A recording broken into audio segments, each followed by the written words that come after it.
Bonjour et bienvenue sur Agora Business. Au sommaire de cette édition, un retour en images et en reportage du salon InnoRobot, une interview exclusive de Christophe Lerouge, chef du service de l'industrie au sein de la Direction Générale des Entreprises, puis nous vous amènerons à la rencontre de jeunes lycéens participant à la finale des Olympiades des sciences de l'ingénieur. Nous vous ferons également découvrir l'entreprise GOM qui développe et fabrique des solutions de mesure sans contact, avant de faire connaissance avec Charles Gauthier, ingénieur arts et métiers qui a créé Earthbox Game, une start-up dédiée aux jeux vidéo mobiles. Innovation toujours et encore avec la remise du prix Nessim Habif et une conférence sur la Silicon Valley complètement démystifiée. Avant de découvrir ce JT, n'oubliez pas que l'ensemble des reportages peuvent être visionnés dans leur intégralité en cliquant sur la colonne de droite. InnoRobot 2016, ce jeune salon dédié à la robotique industrielle et de service, jusqu'alors lyonnais, est devenu parisien. Jamel Kames s'est promené dans les allées du salon pour vous faire découvrir les dernières nouveautés, dont Pepper, qui a été la star de cette édition. Reportage. Pepper, ce n'est pas seulement un robot, c'est aussi une plateforme applicative très riche, me semble-t-il, et un peu fondée sur le modèle d'iOS ou d'Android. Pouvez-vous nous parler de vos partenaires ?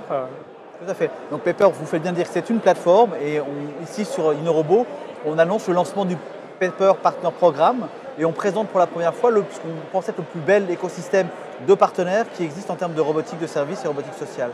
Donc on a aujourd'hui réuni 23 partenaires qui en effet présentent des applications développées pour le robot Pepper et qui constituent ainsi des solutions pour cette merveilleuse plateforme qui est Pepper.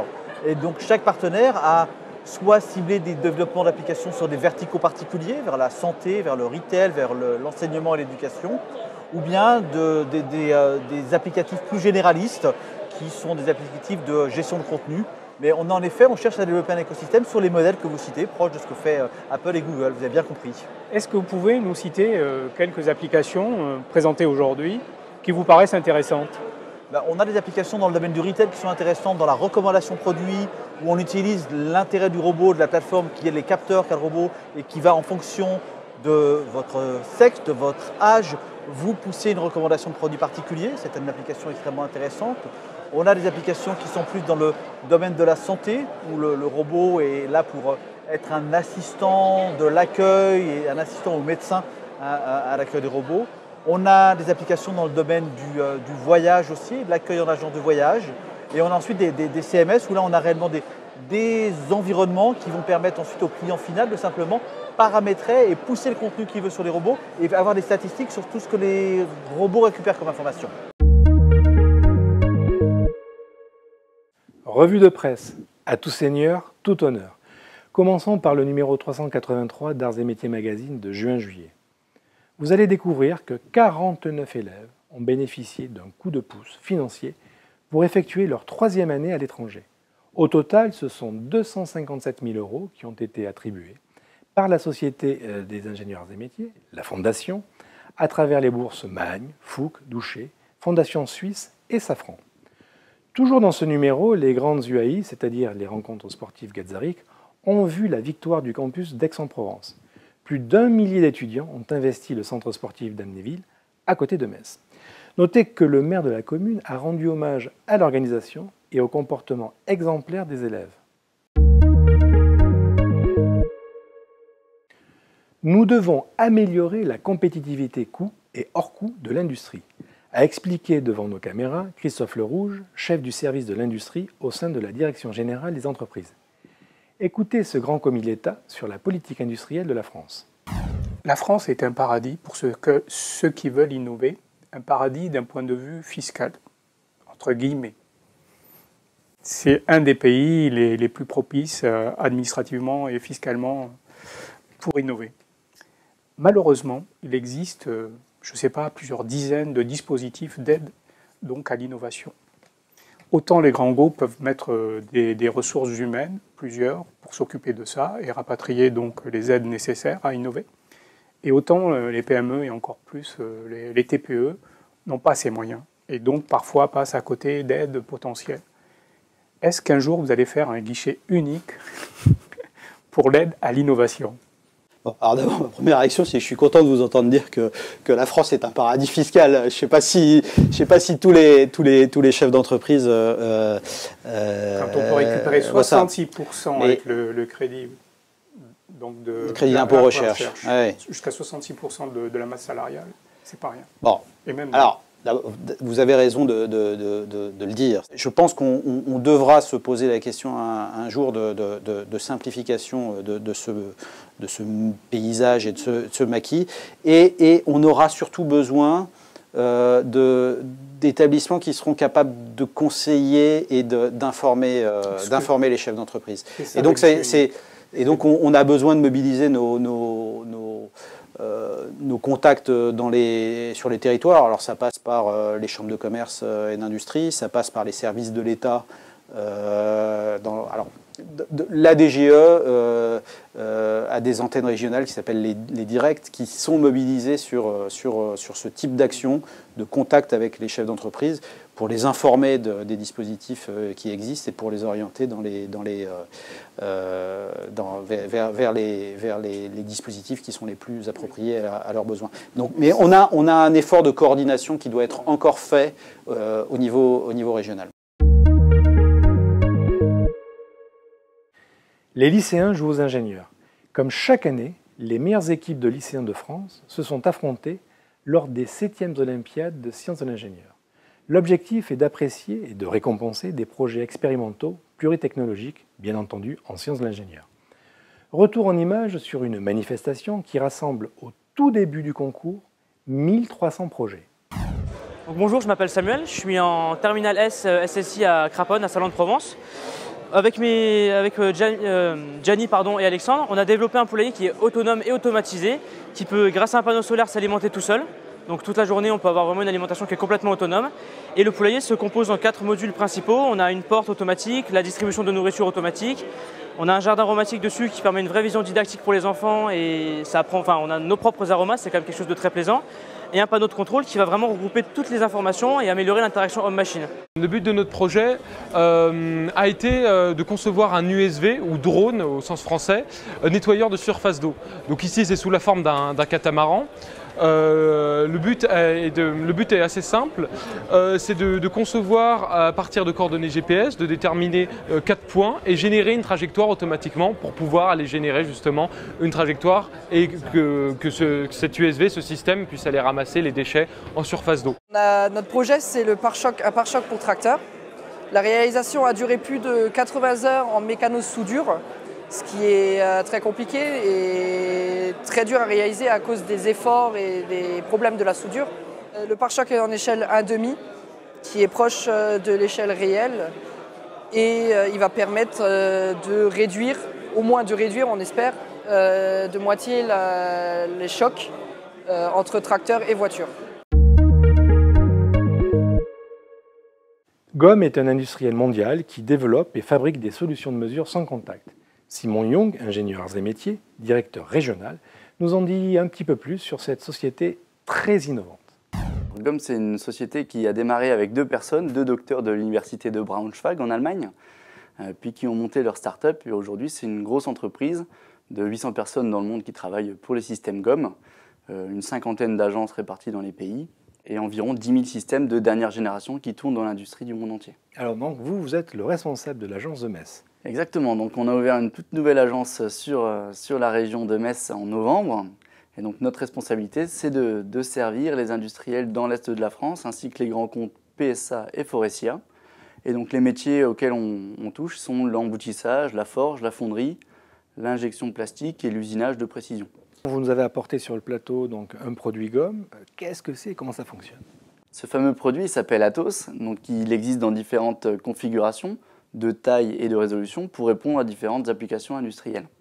Il est systématiquement constitué de 2 caméras pour reproduire le principe de la vision humaine et d'un projecteur de frange qui va permettre de coder chacune des images et de trianguler les points de l'espace en 3D. Donc ce capteur, on l'utilise dans 2 grandes applications, la mesure de déplacement et de déformation pour le testing des composants et des matériaux en service, et puis pour le scan 3D, la digitalisation. Et c'est dans ce contexte-là qu'on intègre sur des machines Scanbox.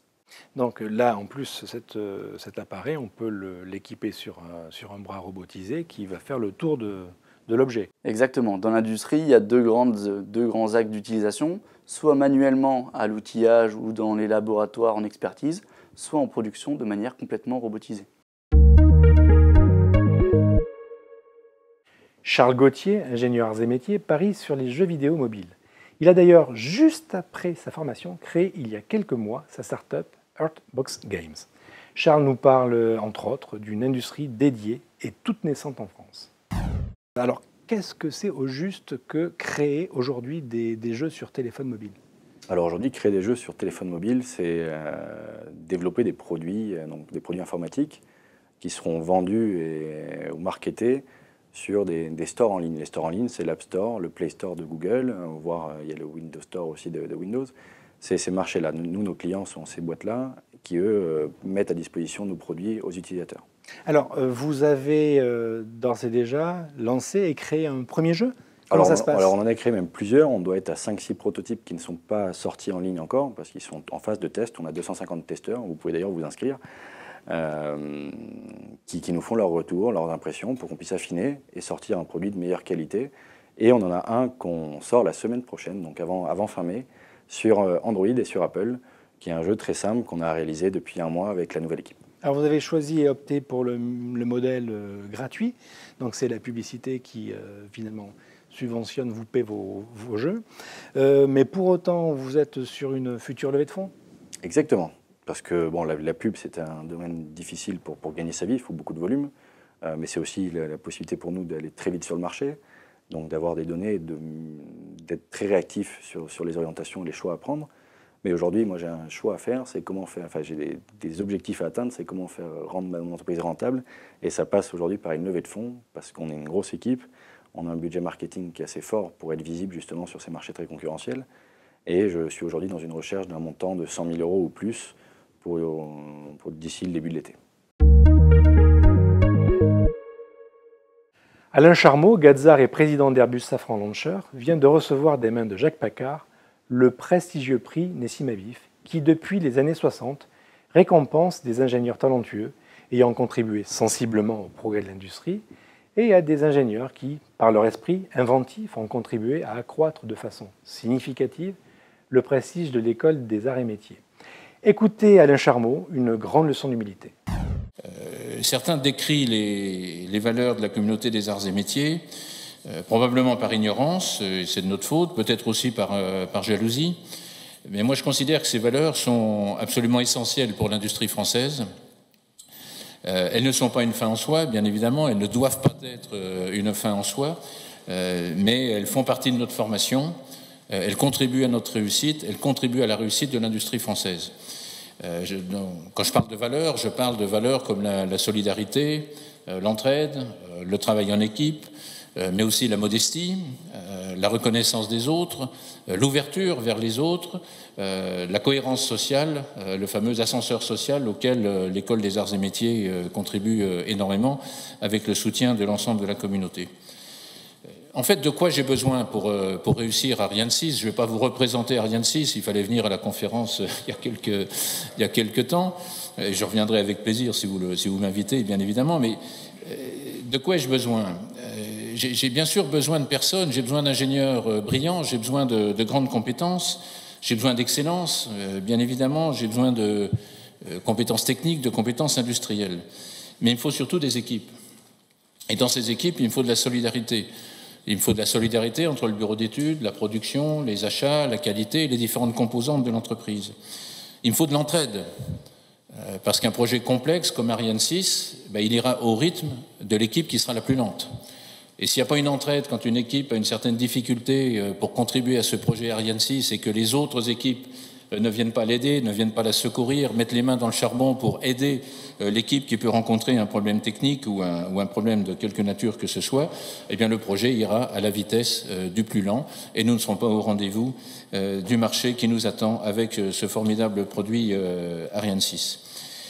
Ça, c'est de l'entraide au sein de l'entreprise et ce sont des choses effectivement que nous pouvons apprendre à l'école et dans les années qui suivent bien sûr la sortie de l'école. Nous recevions à Iéna Guillaume Villon de Benveniste, consultant en innovation, conférencier à l'École centrale de Paris. Il est l'auteur des Secrets des entrepreneurs de la Silicon Valley, paru aux éditions Erol. Il nous a fait partager une analyse passionnante de ce qu'est la Silicon Valley aujourd'hui. Comment on doit s'intéresser à l'innovation, donc la Silicon Valley. Donc il y a beaucoup de discours différents sur la Silicon Valley aujourd'hui. Et au risque de paraître tout à fait impertinent, beaucoup de ces discours ne sont pas du tout intéressants. Je suis encore désolé de dire ça, mais très souvent, on va dans la Silicon Valley et puis on revient avec les étoiles dans les yeux parce qu'on a vu plein de startups très innovantes. Et donc on fait la tentation, c'est de faire un catalogue de toutes les startups qu'on a rencontrées. Il y a des gens qui font ça tous les ans, ils vont à Silicon Valley, ils font des catalogues de startups. Et ça, c'est pas pertinent pour n'importe quel investisseur, n'importe quel entrepreneur, pour une raison très simple, c'est qu'un an plus tard, ces startups, elles ont été rachetées, ou elles ont fait faillite, ou elles ont ce qu'on appelle pivoté, c'est-à-dire qu'elles ont changé leur offre de produits. Et donc, ce qui était vrai hier n'est plus vrai aujourd'hui ou demain. On fait cette même erreur avec les technologies. Donc, il y a beaucoup de gens qui vont à la Silicon Valley, qui se disent, par exemple en 2012, c'était autour des MOOC, donc ce qu'on appelle les Massive Open Online Courses, donc le fait de donner des cours en ligne. Et donc il y a plein de gens qui disaient, ah oui, ça va complètement changer l'éducation supérieure, etc. Et bon, bah, finalement, c'était peut-être une sorte de mode, et il y a sans doute des infrastructures intéressantes qui ont été créées, mais l'information s'est avérée en partie périssable. Donc il faut aller dans la Silicon Valley avec le souhait d'y apprendre quelque chose qui restera vrai dans 15 ans. C'est ainsi que s'achève notre édition. L'équipe d'Agora Business vous remercie et vous souhaite un très bel été. Merci et à la rentrée.